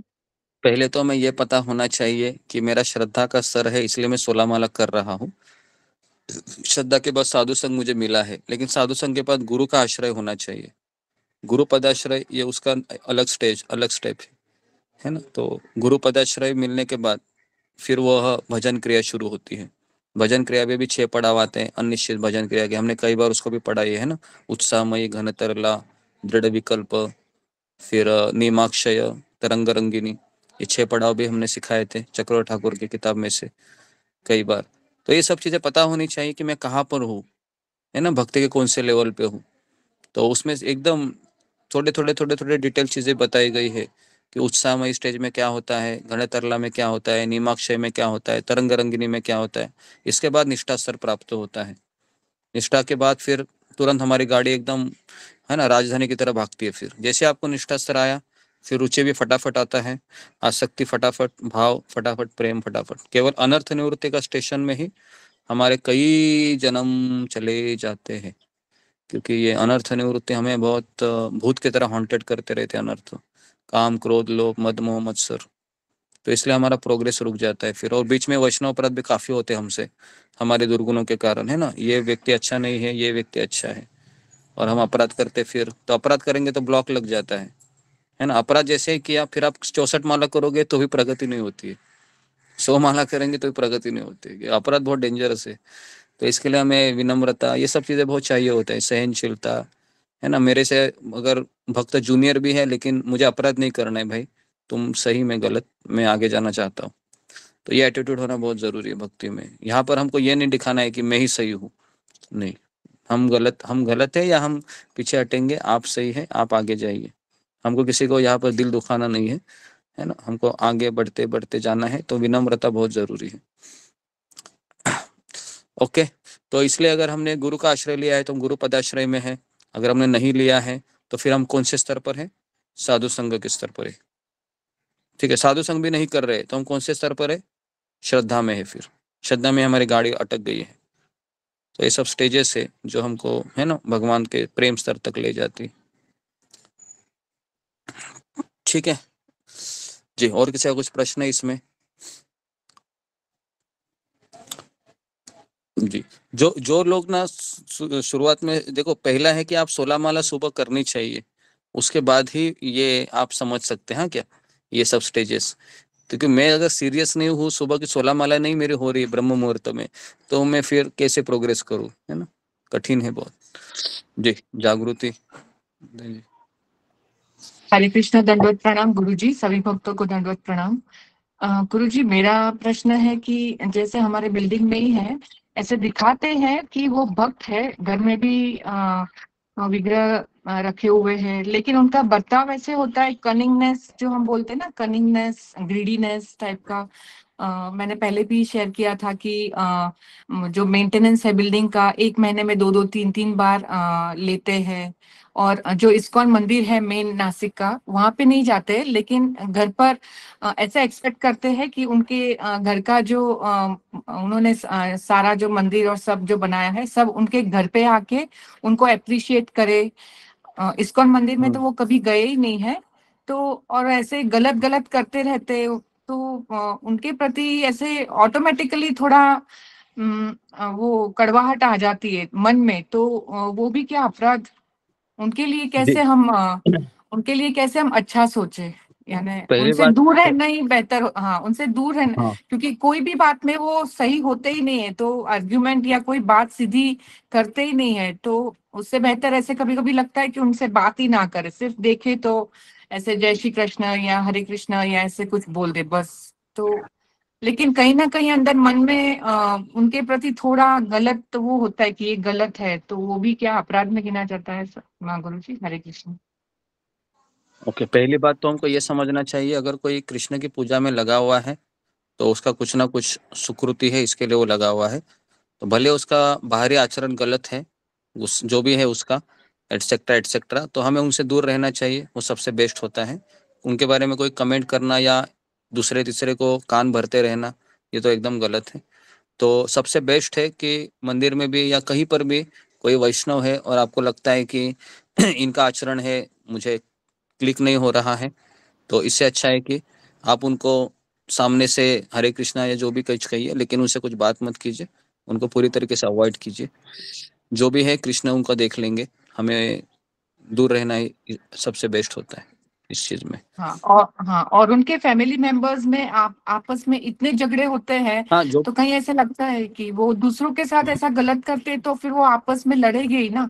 तो जो भी है यानी जरूर इतना आसान नहीं है उनके प्रति पॉजिटिविटी। वो तो ये बोलने में मुझे बहुत आसान लग रहा है, लेकिन जब मैं पॉजिटिव एटीट्यूड रखती हूँ तो वो बहुत हार्ड, कठिन हो जाता है वो थोड़ा। तो पहली बात तो हमको ये समझना चाहिए कि भक्ति में सबसे टॉप विनम्रता है। अगर हम भक्ति में आगे बढ़ना चाहते हैं तो स्वयं चैतन्य महाप्रभु कहते हैं कि विनम्रता से ही कोई मुझे खरीद सकता है। तो इसलिए भक्ति मार्ग में कैसा रहता है कि अलग अलग स्वभाव के वैष्णवगण आपको दिखेंगे, है ना। लेकिन हमें यही समझना चाहिए, इसका प्राइमरी लक्षण होता है किसी भी वैष्णव का होता है, वो सरेंडर होता है, कृष्ण की भक्ति में लगा रहता है। और उसका स्वभाव ये एक बाहरी लक्षण होता है, वो सेकेंडरी होता है, वो चेंज होने के लिए समय लगता है। तो इसके लिए हम बेटर है सबसे दूर रहो। जो भी उनके घर में हो रहा है, हमें पता नहीं है कि वो सुबह उठकर 4 बजे माला भी कर रहा होगा, पता नहीं घर में क्या क्या कर रहा होगा। तो बेसिकली अवॉइड कीजिए अगर उनका आचरण कुछ आपको खराब दिखाई देता है, और लेकिन उसको मन में रिस्पेक्ट देते रहिए। क्योंकि हमने एक वैष्णव अपराध पढ़ा था ना, किसको पता है 6 प्रकार के वैष्णव अपराध कौन से होते हैं, है ना, मैंने लिखवा कर दिया था आपको। उनमें से एक होता है कि वैष्णव दिखने के बाद भी अप्रसन्न रहना, है ना, उनको मतलब, तो वो भी एक अपराध में आता है। तो बहुत कठिन होता है उस समय। तो इसलिए जब जब आपको बुराई दिखती है, बेटर है आप उनसे दूर रहिए। तो अगर आप अंदर घुसेंगे तो और आपको बुराई लगेगी, है ना। एक बार गौराम प्रभु कह रहे थे कि वैष्णव समुदाय में रहते हुए हमें वो मैग्निफिसेंट ग्लासेस होते हैं ना, जो एकदम बारकाई से ऐसे दिखते हैं, छोटी छोटी बड़ी बड़ी दिखती है, पता है ना वो ग्लास कौन सा होता है, जो मैग्निफिसेंट ग्लासेस ही बोलते हैं ना उसको। हाँ, तो उसको लेकर हमको घूमना नहीं चाहिए, क्योंकि हम सब में अनर्थ है, कचरा तो सब में भरा हुआ है ना। तो छोटा सा एकदम बड़ा करके देखेंगे तो ऐसा लगेगा बाप रे ये कैसा है वैष्णव, तो इससे तो बहुत अपराध हो जाएंगे। तो बेटर है कि, है ना, सेवा के लिए संपर्क कीजिए। हर एक के पर्सनल लाइफ में बिल्कुल मत जाइए, मैं सबको कह रहा हूँ, आप जितने भी भक्तगण हैं, किसी वैष्णव के पर्सनल लाइफ में बिल्कुल मत जाइए, क्योंकि हम सब अलग अलग बैकग्राउंड से आए हैं, हर एक में कुछ ना कुछ कमियां हैं। लेकिन उसकी सबसे अच्छा गुण है कि वो सरेंडर है, कृष्ण के भजन में लगा है, माला कर रहा है, भोग दिखा रहा है ना, वो उस पर हमको फोकस करना चाहिए। भले ही नहीं हो रहा है, लेकिन अगर मुझे भगवत धाम जाना है तो हमें करना ही पड़ेगा। ओके जी, नेक्स्ट। मीनाक्षी रावत। हरे कृष्णा गुरुजी, दंडवत प्रणाम। सभी भक्तों को दंडवत प्रणाम। गुरुजी, जैसे आपने कहा कि जो भाव स्तर के भक्त होते हैं उनकी किसी चीज में रुचि आ जाती है, जैसे माला या इस तरह से, तो गुरुजी आप ऐसे भी बताते हैं कि जैसे हमारा किसी चीज में इंटरेस्ट होता है, जैसे माला करना, कीर्तन करना, तो फिर हमें ऐसे भक्तों का संग करना चाहिए कि जो जिनकी भी उस चीज में रुचि है, ताकि हम साथ में आगे बढ़े और उनसे हम प्रेरित हो। तो गुरुजी जैसे ये रुचि और जो भाव वाली रुचि है उसमें क्या डिफरेंस होता है गुरुजी? पहले बात तो जब हम भजन क्रिया में लग जाते हैं तो रूप गोस्वामी कहते हैं कि हमें वहां पर दो चीजें होती है भजन क्रिया में निष्ठा तक आने के लिए। सबसे पहला है कि हमें सजातीय एसोसिएशन देखना चाहिए। सजातीय शब्द का अर्थ है कि अगर मुझे कीर्तन में रुचि है तो मुझे भक्त वो सारे वैष्णव में ऐसा भक्त देखना चाहिए जिसका कीर्तन में रुचि है। मुझे अगर श्रवण में रुचि है तो मुझे ऐसा भक्त मिलना चाहिए जिसका मेरी तरह से रुचि है, उसको कहते सजातीय। तो ऐसे जल्दी प्रोग्रेस होता है। और वो सजातीय मिलना भी कभी कभी बहुत कठिन हो जाता है। सजातीय है ना, कभी कभी क्या होता है कि मुझे कीर्तन करना अच्छा लगता है, लेकिन मेरा जो मित्र है उसको कीर्तन में कोई इंटरेस्ट नहीं है, उसको प्रसाद खाने में अच्छा लगता है, इसके लिए मंदिर आता है। तो हम दोनों का कभी मैच ही नहीं होगा जिंदगी में बस। तो इसके लिए हमें सजातीय एसोसिएशन ढूंढना चाहिए, रूप गोस्वामी कहते हैं। और फिर हमको दूसरा उन्होंने कहा गुरु का आदेश होना चाहिए हमारे साथ। ये दो चीजें अगर रहेगी तो निष्ठा स्तर जल्दी अचीव होता है। फिर वो फटाफट चीजें स्टेशन आते हैं। विदाउट संग तो निष्ठा स्तर प्राप्त होना कठिन ही है। जितने भी अनिश्चित भजन क्रिया के पड़ाव है हमने देखे थे कि सब में हमारी कमियों को ऊपर नीचे दबा के प्रोग्रेस करने के लिए हमें भक्तों का संग चाहिए। और वो भक्तों का संग सजातीय चाहिए। सजातीय शब्द का अर्थ है ऐसा भक्त जो मुझे अच्छा लगता है, मैं ऐसी भक्ति करूँ कीर्तन में, जपा में, सत्संग में, तो मुझे वैसे ही भक्त से फ्रेंडशिप करना अच्छा लगेगा, तो सजातीय। लेकिन वो अगर फ्रेंडशिप आपका फ्रेंड कुछ समय के बाद अगर निंदा कर रहा है किसी की, तो फिर बेटर है आप उनसे दूर रहिए, है ना। ये मत सोचिए कि ये मेरा मित्र है, सालों सालों में एक साथ रहे थे, नहीं, फिर वो अपराध कर रहा है और आप भी उनके साथ रहोगे तो आप भी अपराधी बन जाओगे। और ऐसा हमारे ग्रुप में काफी हुआ है। तो इसके लिए इन चीजों से दूर रहिए। भले हम किसी से फ्रेंडशिप कर रहे हैं, इसको सत्संग में आना अच्छा लगता है, मुझे भी अच्छा लगता है, लेकिन जब सामने वाला फिर बुराई करने लगा किसी की, आप बेटर है उनको अवॉइड कीजिए फिर, है ना। बोले कि देखिए माता जी, प्रभु जी, आप ऐसा मत कीजिए। भले कोई है वैष्णव है, हमें सत्संग में यही सिखाया है कि हमें उनका आदर करना चाहिए। जो भी है उनमें कमियां वो भगवान देख लेंगे, वो हमारा बिजनेस नहीं है। ये सही अंडरस्टैंडिंग है। ओके जी। नेक्स्ट ऋतु जटवानी। हरे कृष्ण प्रभु जी, दंडवत प्रणाम। प्रभु जी, जैसे किसी की रुचि किसी और में, लेकिन उसको गुरु कुछ और बोलते हैं कि नहीं आपको वहां नहीं जाना है, ये सेवा नहीं करनी है, आपको ये सेवा करनी है। तो फिर उसके टाइम पे फिर हमको हमारी रुचि देखनी है या ये देखना है कि गुरु जो बोल रहे हैं वो करना है? जी, इस केस में मैंने ऐसे दो सिनेरियो देखे। कभी कभी श्रील प्रभुपाद जी अपने शिष्यों को ऐसा ही आदेश देते थे जिनमें उनका रुचि हो। जैसे श्याम सुंदर प्रभु कारपेंटर थे, तो उनको कहा कि आप जगन्नाथ जी के रथ बनाइए, है ना। किसी को कीर्तन करना अच्छा लगता है तो उसको वो ऐसे। लेकिन कुछ एक्सट्रीम सिचुएशन में प्रभुपाद जी ने कुछ कुछ शिष्यों को ऐसे आदेश दिए कि आप ये छोड़िए और ये कीजिए। तो उस समय आध्यात्मिक गुरु का इंस्ट्रक्शन ज्यादा मैटर करता है अपने वैयक्तिक अभिलाषाओं से भी ज्यादा। अगर मुझे कीर्तन करना अच्छा लगता है लेकिन गुरु कहता है आप शू स्टैंड पे खड़े रहो, तो क्या करना चाहिए? शू स्टैंड पे खड़े रहना चाहिए, कीर्तन नहीं करना चाहिए। अगर आप कीर्तन भी करते रहोगे ना वहां पर 10 घंटा, तो भी कृष्ण बोलेंगे कुछ काम का नहीं है ये। क्लियर है? क्योंकि उसने गुरु के आदेश की अवहेलना की है, जो एक नाम अपराध में आता है। तो ये सब चीजें हमको पता होनी चाहिए, क्योंकि ये सब चीजें कभी पता नहीं होती। हमने देखा है ना, सेवा करते समय लोग अपना चुनाव करते हैं कि मुझे, है ना, जैसे अभी जन्माष्टमी की सेवाएं लगेगी तो सब लोग अपना अपना नाम देते हैं। लेकिन जब अनाउंसमेंट होती है कि यहाँ पर सेवाओं की संख्या बहुत ज्यादा है लेकिन भक्त लोग कम है, तो कोई आना चाहेगा क्या? कोई नहीं आता है। सब लोग अपना अपना बढ़िया सेवा करके उधर चले जाते हैं। ये गलत है। तो हमको पता होना चाहिए कि हायर स्टैंडर्ड क्या है भक्ति का, है ना। जहाँ पर सेवा की लोगों की कमी है सेवाओं के लिए, वहां हमको हम देना चाहिए, तभी हमारी प्रगति जल्दी होती है। ओके जी। रीना गंगवार क्वेश्चन लेता, फिर हम थोड़ा सा हरे डिस्कस कृष्णा करते प्रभु हैं जी। प्रभु जी, जैसे हम लोग हैं अभी अनाथ प्रति की स्टेज पे हैं, तो हम लोग लेकिन मल्टीटास्किंग सेवा करते हैं, हम हार सेवा भी करते हैं, हम किचन सेवा भी करते हैं, हम फंड कलेक्शन भी करते हैं, हमको वैष्णव सेवा भी पसंद है। तो प्रभु जी कैसे हमको पता लगेगा कि हमारा टेस्ट क्या है?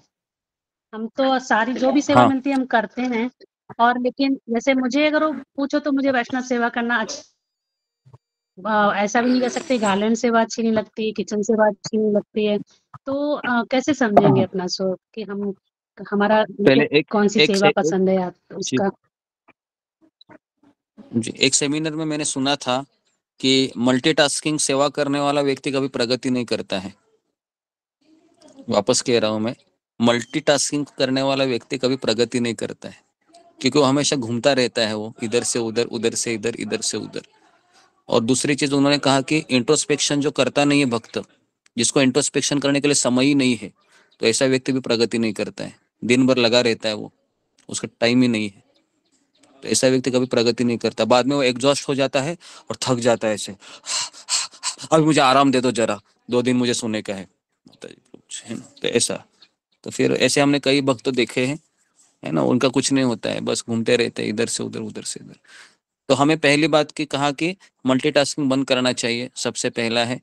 और दूसरा है कि हमें श्रवणम पे ज़्यादा जोर देना चाहिए, प्रभुपाद की रीडिंग पे ज़्यादा जोर देना चाहिए, और हमारी साधना मॉर्निंग प्रोग्राम पे ज़्यादा जोर देना चाहिए मल्टीटास्किंग से भी, क्योंकि इससे हमारी ज़्यादा प्रगति होती है। प्रभुपाद बोलते हैं कि जिसने मॉर्निंग प्रोग्राम अच्छे से किया है, सुबह का जपा, गुरु पूजा, भागवत क्लास, ये हमारी दवाई है इस्कॉन में टिके रहने की।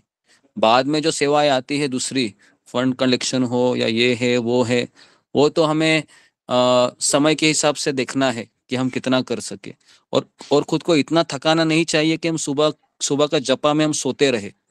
ये भी हमने कई भक्तों का देखा है, 10-11 बजे तक ये सेवाएं करते रहते हैं और सुबह उठते नहीं है, या उठते हैं तो जपा में सोते रहते हैं। इनकी साधना भी ढीली, और फिर इनको कहा अभी आप सेवा करने के लिए जाइए, तो सेवा करते करते ये फिर बुराई वगैरह करने लगते हैं। क्यों? क्योंकि साधना ही ठीक से नहीं है। तो ये भक्त ने ये किया, उस भक्त ने ये किया, तो क्या मिला आपको फिर, है ना। तो ये सब चीजें हैं, हमको पता होनी चाहिए कि कहाँ पर जा रहा हूँ मैं, है ना। तो इसके लिए हमको सुबह का साधना और इंट्रोस्पेक्शन करने के लिए समय चाहिए, और हमारा श्रवणम सत्संग में 1 घंटा मिनिमम होना चाहिए अच्छे से। अगर ये सब चीजें नहीं है तो मैं तो ऐसा सुझाव दूंगा, आप वो सेवा मत कीजिए, पहले अपनी साधना पे अच्छे से जोर दीजिए, आपकी चेतना को आप परिपक्व कीजिए। नहीं तो वो साधना भी वो सेवा भी मैकेनिकल हो जाएगी, बस मंदिर ने बोला इसके लिए मैं कर रही हूँ, नहीं तो मेरा ऐसा कुछ नहीं, मेरा तो हाथ पैर बहुत दुखते हैं। तो ये सब चीजें फिर चर्चा में आ जाती है ना। तो इसके लिए हमें मल्टीटास्किंग तभी होता है जब मल्टी ऑथोरिटी होती है कभी कभी। तो मल्टीपल ऑथोरिटी को भी हमको नहीं करना चाहिए, हमें एक ही ऑथोरिटी को चुनाव करना चाहिए, क्योंकि हम सबको खुश करने के लिए, मैं कृष्ण नहीं हूँ, पहली बात, कृष्ण सबको खुश कर सकते हैं, मैं कृष्ण नहीं हूँ सबको खुश करूँ, है ना। कभी कभी हम मंदिर सबको खुश करने जाते हैं, ये भी खुश रहे वो भी खुश रहे, है ना। गलत गलत कॉन्शियसनेस है, हम सबको खुश नहीं कर सकते। हम एक व्यक्ति को खुश कर सकते, आप एक व्यक्ति को चुनिए अपनी जिंदगी में, है ना। बाकी के लोगों को कहिए कि नहीं माता जी, मैं एक अथॉरिटी को चुना है, मैं उनका ही सीधा फॉलो कर रहा हूँ, हाँ जब भी मुझे समय रहेगा मैं आऊंगी, लेकिन फिलहाल तो मुझे ये सेवा है। तो वो व्यक्ति भी समझ जाता है कि ये किसी को फॉलो कर रहे, उनके पास समय नहीं। ठीक है जी। तो अगर किसी को प्रभु जी जैसे आपने बताया ये चीज, तो मान लीजिए गलती हो गई है, अभी हम 3-4 अथॉरिटी को फॉलो कर रहे हैं, या हम 3-4 ये कर रहे हैं, मल्टीटास्किंग सेवा कर रहे हैं, तो फिर उनको कैसे हमको ये करना चाहिए, हमको कैसे पता चलेगा कि कौन सी सेवा हमें लेनी है?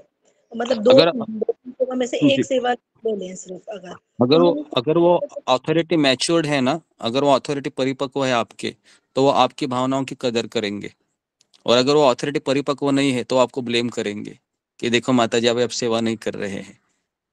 तो आपको उनको क्लियर करना चाहिए कि देखो मेरे प्रभु जी, माता जी, मेरे जितना ये समय है मुझे घर का भी देखना पड़ता है, मेरी साधना भी है, और मैं किसी एक व्यक्ति को फॉलो करूंगी तो फिर मैं अच्छे से भक्ति कर सकता हूँ। और आप ही बताइए कि ये व्यक्ति मुझे ये करने जा रहा है, वो व्यक्ति वो करने जा रहा है, तो जेन्युइन व्यक्ति रहेगा तो उसको वो आपकी भावनाओं की कदर करके कहेगा नहीं नहीं माता जी आप एक ही जगह पर रहिए, वो सब आपके लिए बेस्ट रहेगा। और अगर वो अथॉरिटी परिपक्व नहीं है, वो ब्लेम करेगा कभी कभी, अभी आप आते नहीं है, करते नहीं है सेवा, पहले तो बहुत करते थे, इसका क्या हुआ। तो इसके लिए वो मैच्योरिटी भी होनी चाहिए, है ना। तो बेटर है कि आप ये सब चीजें आपके ऑथोरिटीज को कहकर देखिए जहाँ पर आप सेवा देते हैं, है ना। ये सब चीजें मंदिरों में ही होता है, क्योंकि मंदिरों में मल्टीटास्किंग करने वाले कई भक्त होते हैं, और कई भक्त फिर इस्कॉन को छोड़कर भी जाते हैं, क्योंकि उनको लगता है कि मैं इतना सब कर रहा हूँ लेकिन कोई मेरी कदर भी नहीं कर रहा है और मेरी साधना भी नहीं हो रहा है, 16 माला भी नहीं हो रही है, तो मैं कहाँ जा रहा हूँ, कहीं जा रही हूँ। तो फिर बाद में उनको ना इवेंचुअली ये सवाल खड़ा होता है कि क्या मेरे जीवन में तो मैं नैराश्य ही आ रहा है, तो क्या मैं सही जा रहा हूँ। तो इसका इंट्रोस्पेक्शन होना चाहिए। कम से कम हफ्ते में आपको अपना पूरा 6 दिन का, क्या बोलते हैं उसको, शीट बोलते हैं ना, जो अकाउंट शीट कैसी होती है, तो वैसे हमारा प्रोग्रेस रिपोर्ट हमको देखना चाहिए। इसके लिए मैं यहाँ पर रिपोर्टिंग वगैरह करने को कहता हूँ सबको कि भाई आपका रिपोर्ट ज़रा देखिए कैसे आ रहा है कि नहीं आ रहा है। उसके अनुसार आप डिसाइड कीजिए कि क्या आप सही में प्रगति कर रहे हैं या आप क्लास में आ रहे हैं लेकिन आपका मन नहीं लग रहा है, आप लिख नहीं रहे हैं। तो सारी चीज़ें हमको पता होनी चाहिए। इसके लिए आप चक्रवर्ती ठाकुर की किताबें वगैरह आप पढ़िए, वो आपको ज़्यादा अच्छा रहेगा, है ना। आचार्यों ने किताबें लिखी है, तो हमें आचार्य की किताबें, माधुर्य कादम्बिनी है, वो एक बार पढ़िए। छोटा सा ही किताब है वो, 40-50 पन्ने का ही है, तो आपको उसमें समझ में आएगा कि क्या क्या हमारे आचार्यों ने बताया है कि भक्तों के संगति में कितना रहना चाहिए, कैसे रहना चाहिए, है ना। नहीं तो फिर क्या होगा, मैंने कितने भक्तों को देखा है इस्कॉन में भी, मैं भी मंदिर में 4-5 साल रहा हूँ। कई लोग इतना एग्जॉस्ट हो जाते हैं, बाद में छोड़ते हैं कि अभी इस्कॉन मंदिर में हम आएंगे नहीं, हफ्ता भर थोड़ा सा ब्रेक लेते हैं, फिर वो घर में ही रहते हैं, आते नहीं। तो क्यों नहीं आ रहे हैं, क्योंकि एग्जॉस्ट हो गए सेवा करते करते। सेवा करते करते एग्जॉस्ट नहीं होना चाहिए। सेवा ऐसी होनी चाहिए कि दिन प्रतिदिन टेस्ट बढ़नी चाहिए, बराबर है ना। सेवा करके एग्जॉस्ट हो रहा है मतलब क्या है, कुछ तो गड़बड़ है मेरी साधना में। ठीक है जी। प्रभु जी, जैसे तो मैं किचन ओके, तो सेवा अभी के बाद मैं बहुत एग्जॉस्ट हो जाता हूँ, मेरा मन नहीं करता है। प्रभु जी अभी जैसे अभी मेरा पूरा नहीं हुआ है आंसर, मुझे अभी हाँ, जैसे मैं ये फंड कलेक्शन है मुझे नहीं पसंद है, लेकिन मुझे करना पड़ता है। उसका रीजन है कि कोई इनिशिएटिव यहाँ लेने वाला नहीं है, और हमारा जो वीकली प्रोग्राम होता है उसका प्रसाद जो हम कलेक्शन करते हैं उसका 80% मिलता है, उससे आता है। तो प्रभु जी वो रिस्पॉन्सिबिलिटी मुझे ही देते हैं, तो मुझे इनिशिएटिव लेना पड़ता है उसको। लेकिन मुझे वो सेवा नहीं पसंद है, लेकिन मैं मना करूं तो कैसे करूं, मुझे कुछ और आगे दिखता नहीं है, मैं किस बेस पे मना करूं प्रभु जी। तो कैसे इसके बचे विषय पे प्रभु जी, आपके ऐसे फंस पर्सनली में बात जाते हैं हम। करूंगा। जी, मैं पर्सनली बात करूंगा इस विषय पे, है ना, जी हम जी दोनों से, क्योंकि आपका प्रश्न बहुत जी सदा जी प्रभु वैयक्तिक है, जी बाकी के लोगों को शायद वो आंसरेबल नहीं रहेंगे। हाँ, ठीक है, ओके। जी तो जी तो प्रभु मैं आगे जी बढ़ता प्रभु हूँ अभी। जी। तो ये भागवतम में जैसे कि यहाँ पर हमने चर्चा की, इसको महापुराण कहा गया है ना, कि क्योंकि ये सारे पुराणों का राजा है, तो सारे आध्यात्मिक अधिकारियों ने इसे महापुराण करके घोषित किया गया है।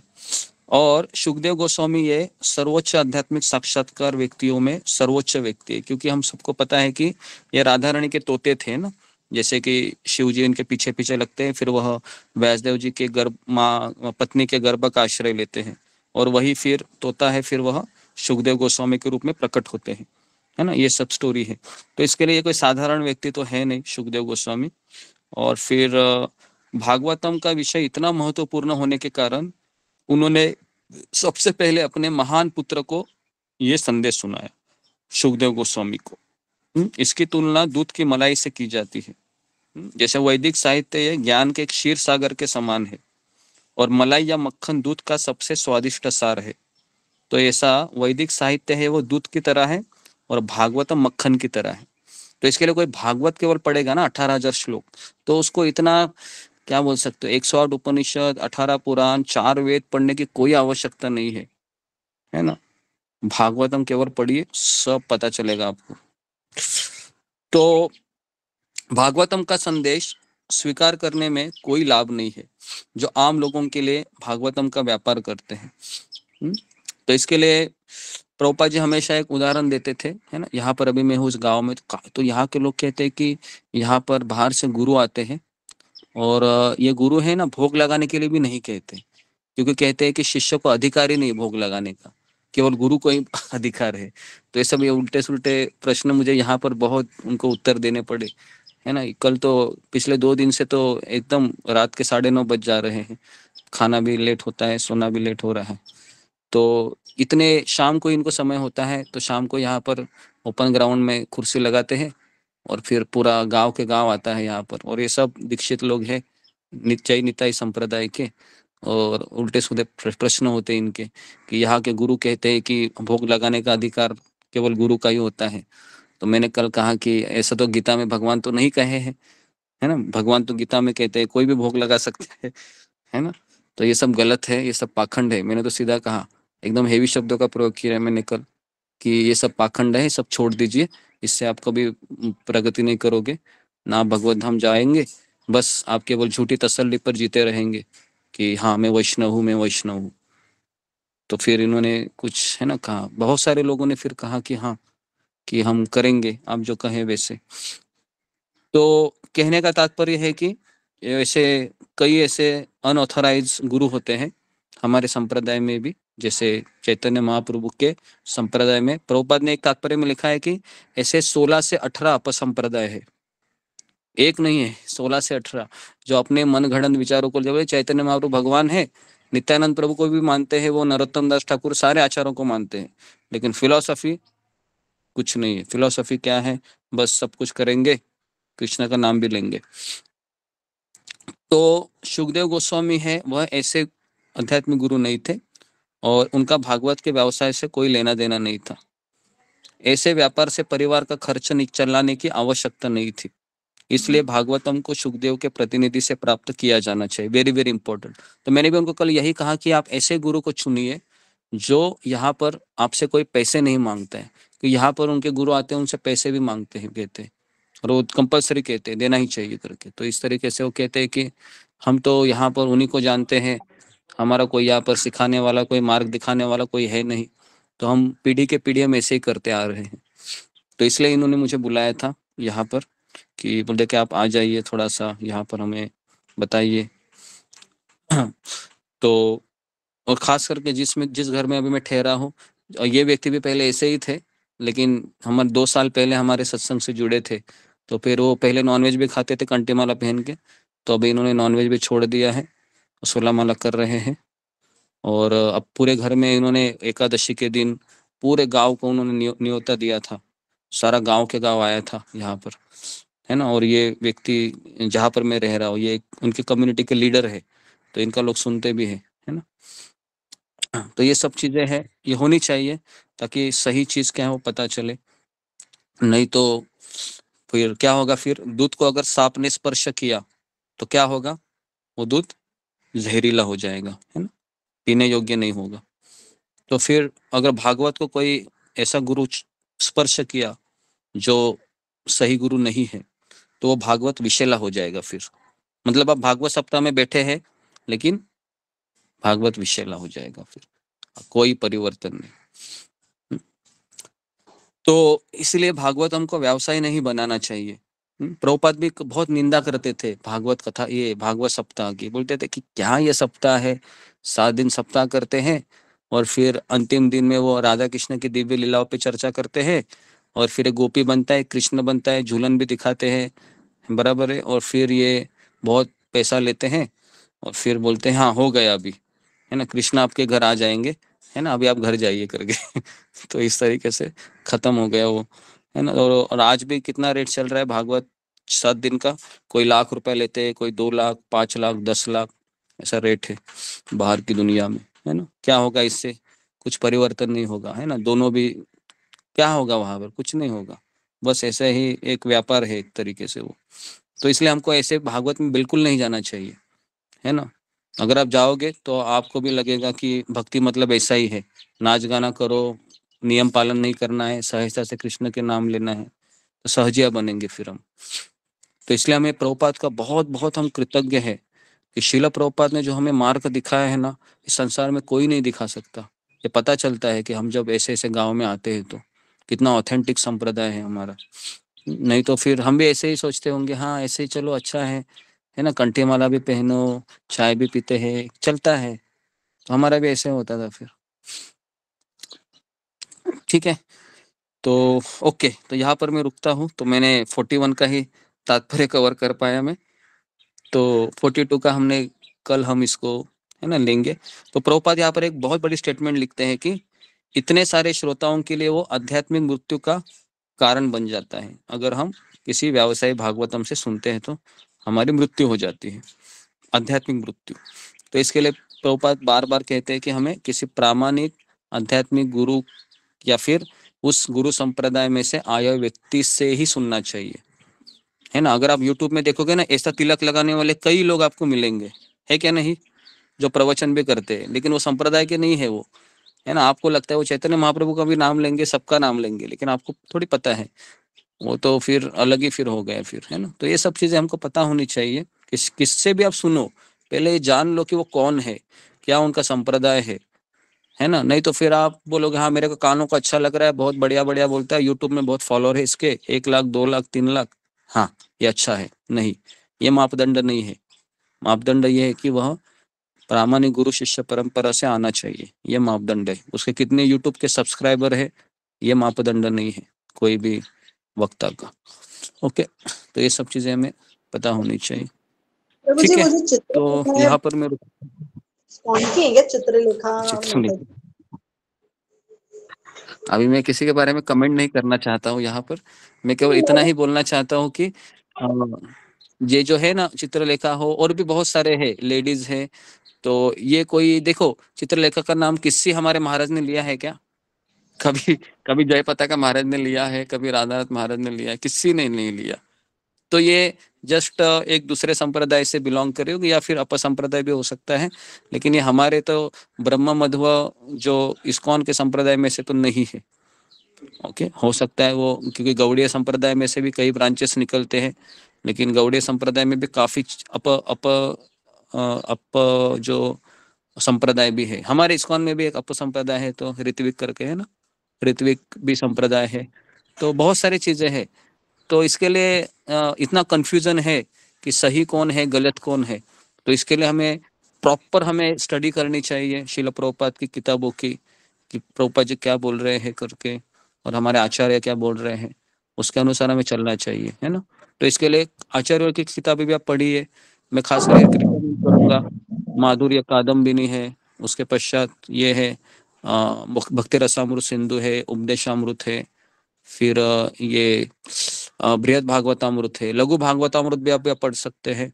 उसमें भी कोई और एक रघुनाथ दास गोस्वामी ने किताब लिखा है मन शिक्षा, वो भी सुंदर किताब है। इतनी सुंदर सुंदर किताबें हैं कि उसमें आपको पता चलेगा कि आचार्यों का भी क्या मूड है, क्या आचार्य बोलते हैं।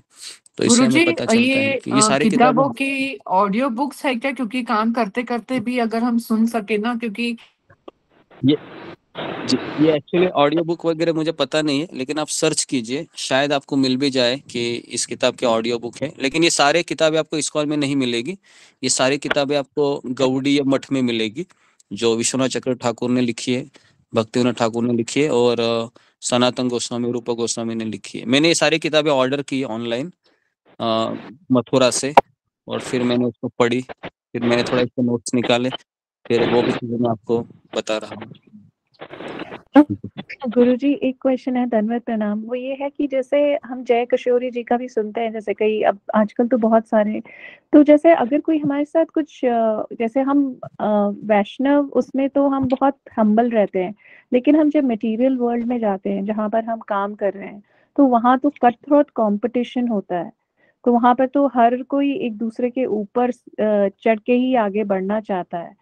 तो उधर पर अगर कोई बुरा करे तो क्या हमें, जैसे मैंने कहीं बढ़ती हूँ तो उसके साथ बुरा करना चाहिए? टॉलरेट आप करते जाएंगे तो एक लिमिट आ जाती है। तो उधर पर किस चीज को कैसे, क्योंकि मैंने ये सोचा टॉलरेट करो ठीक है, ये कितना मेरा अप्रेजल खराब करेगा, एक बार दो।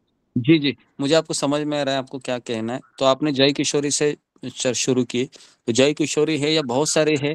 देखो मैं तो यही कहना चाहूंगा कि जिस संप्रदाय से हम बिलोंग करते हैं, चाहे अभी आपने गौड़िया मठ से दीक्षा ली है ना, आपके गुरु गौड़िया मठ के है, तो फिर आप थोड़ा सा रिसर्च कीजिए। कि मैं आपको यही कहना चाहूंगा कि अगर आपने गौड़िया मठ से दीक्षा ली है, तो आपके जो गुरु है उनके गुरु के ही शिष्य के से आप सुन सकते हैं, उनको आप शिक्षा गुरु बना सकते हैं।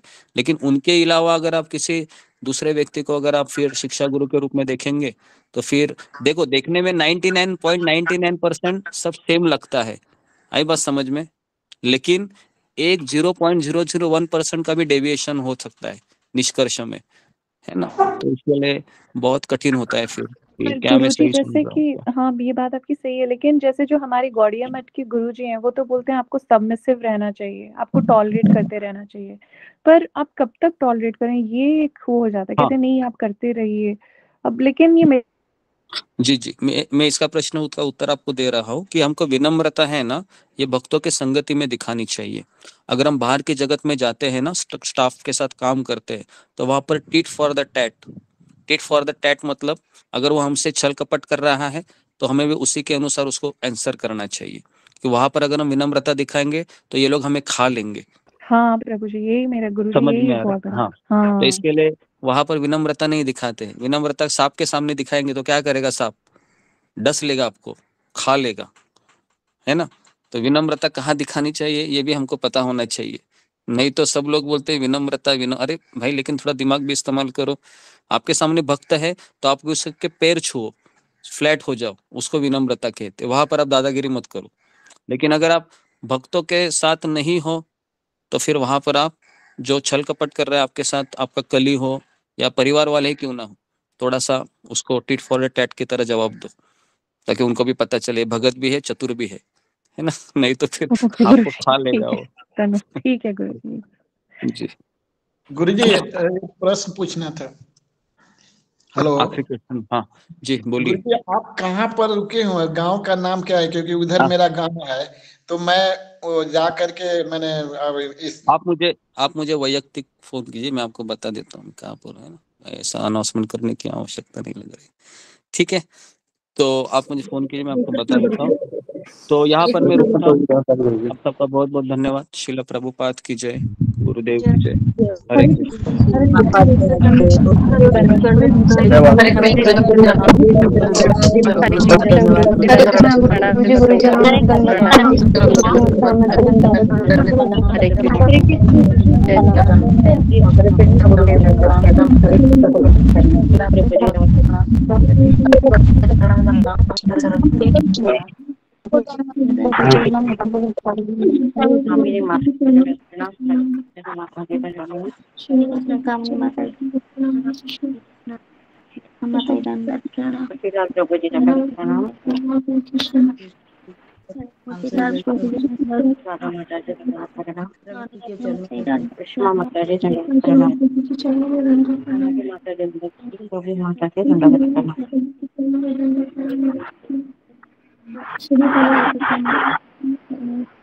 हरे कृष्ण रीति माता दंडवत प्रणाम। हरे कृष्ण माता दंडवत प्रणाम। सब भक्त को दंडवत प्रणाम। हरे कृष्ण।